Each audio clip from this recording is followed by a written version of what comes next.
প্রিয় ভাইয়েরা, আমি বলেছিলাম যে একদল খেয়ে গিয়েছে আর একদল খাওয়ার জন্য রেডি হয়ে আছে। তো কোনো দল এটা নিয়ে কোনো কথা বলল না। আপনারা এটাকে নিজের গায়ে যে মাখালেন, এটা ঠিক হয়নি।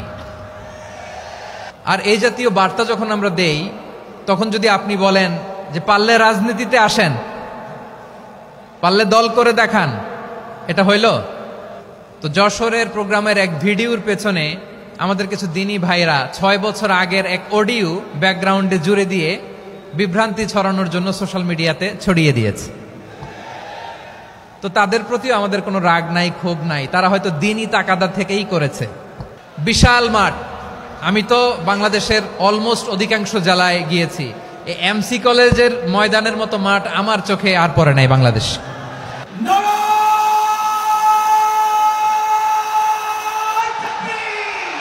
দাওয়াতের ময়দানে আছে মুমিন প্রাণে আল্লামা সাঈদীর উত্তরসূরি। আজ হারি আজ হারি আজ হারি মিজানুর রহমান আজ হারি। সিলেটের আলিয়া মাদ্রাসার যে ময়দান, সেখানে দীর্ঘ 33 বছর 34 বছর সরাসরি কোরআন থেকে তাফসির করে আপনাদেরকে শুনিয়েছেন এই ভূখণ্ডের তাফসির জগতের কিংবদন্তি শহীদ মরহুম আল্লামা দেলোয়ার হোসেন সাঈদী রাহিমাহুল্লাহ। আমরা আমাদের আল্লামার জন্য দোয়া করি, আল্লাহ তাআলা মরহুম আল্লামা দেলোয়ার হোসেন সাঈদী রাহিমাহুল্লাহর জীবনের সকল খেদমাগুলোকে আল্লাহ তাআলা কবুল করে নিক। ওনার কবরটাকে আল্লাহ তাআলা কোরআনের নূর দিয়ে মোনাওয়ার করে দিক। আমি আরো সৌভাগ্যবান যে আমি অত্যন্ত নগণ্য ক্ষুদ্র একজন কোরআনের ছাত্র হয়ে কোরআন থেকে যা বুঝেছি, এই কথাগুলো যখন দেশ থেকে দেশান্তরে যেখানেই যাই শোনাবার জন্য লক্ষ লক্ষ দিনী ভাইরা সেখানে উপস্থিত হয়, আলহামদুলিল্লাহ। এবং যারা আসতে পারেন না, এরকম কোটি কোটি বনি আদম পরবর্তীতে সোশ্যাল মিডিয়ার কল্যাণে তারা কথাগুলো শোনেন, আলহামদুলিল্লাহ। আবার এমনও অনেক আছে যারা আমাদেরকে পছন্দ করেন না, তারাও ডায়েরি খাতা কলম নিয়ে, মোবাইল নিয়ে, ল্যাপটপ খুলে আমাদের আলোচনা শোনেন। আমি তাদেরকেও ভালোবাসি, কারণ আমার স্লোগান হচ্ছে হেরে যাবে ওদের হিংসা, ষড়যন্ত্র, জিতে যাবে আমাদের ভালোবাসা।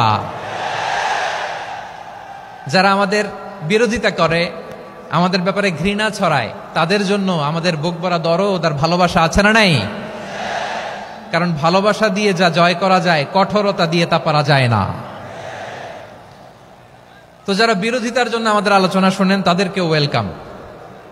যারা আমাদের আলোচনা আউট অফ কনটেক্সট নিয়ে এক জায়গার মাথা আর এক জায়গার লেজ জুড়ে দেন, তাদেরকেও ওয়েলকাম। গত সপ্তাহে আপনারা জানেন খুলনা বিভাগের প্রোগ্রাম আমি দিয়েছিলাম যশোরে আদ্দিন ফাউন্ডেশনের উদ্যোগে।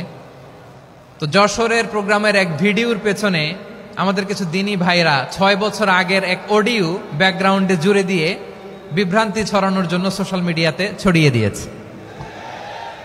তো তাদের প্রতিও আমাদের কোনো রাগ নাই, ক্ষোভ নাই। তারা হয়তো দিনই তাকাদা থেকেই করেছে, কিন্তু তারা হয়তো বুঝতে পারে নাই এই যে রিসেন্ট আলোচনার ভিডিওর পেছনে 6 বছর আগের অডিও জুড়ে দেওয়া, এটাকে বাংলায় বলে প্রতারণা। কি বলে? প্রতারণা, ধোঁকাবাজি। এখনকার আলোচনার ভিডিও আর ব্যাকগ্রাউন্ডে এডিট করে লাগিয়েছে 6 বছর আগের অডিও। এটারে প্রতারণা বলে, ধোঁকাবাজি বলে। আর বিশ্বনবী বলেন, মান গাশশানা ফালাইসা মিন্না, the person who deceives us he is not among us. যে আমাদেরকে ধোঁকা দেয়, সে আমাদের অন্তর্ভুক্ত নয়। তো বিশ্বনবীর এই হাদিস তারা মনে রাখে না। তো এই জন্য শুধু বিশ্বনবীর প্রতি সাল্লাল্লাহু আলাইহি ওয়াসাল্লামের প্রতি সেরেফ ভালোবাসা আপনাকে বাঁচাতে পারবে না যদি বিশ্বনবীর আদর্শ আপনি গ্রহণ না করেন। তার জলজান্ত প্রমাণ, আবু তালেব বিশ্বনবীকে অনেক ভালোবেসেছেন আলাইহিস সালাতু ওয়াসসালাম। পলিটিক্যাল শেল্টার, ফিনান্সিয়াল শেল্টার, সব ধরনের শেল্টার তিনি দিয়েছেন, কিন্তু বিশ্বনবীর আদর্শ মানেন নাই। মুক্তি মিলবে? হ্যাঁ, আওয়াজ করে বলেন, আবু তালেবের কি মুক্তি মিলবে? তাহলে সেরেফ ভালোবাসা আপনাকে বাঁচাতে পারবে।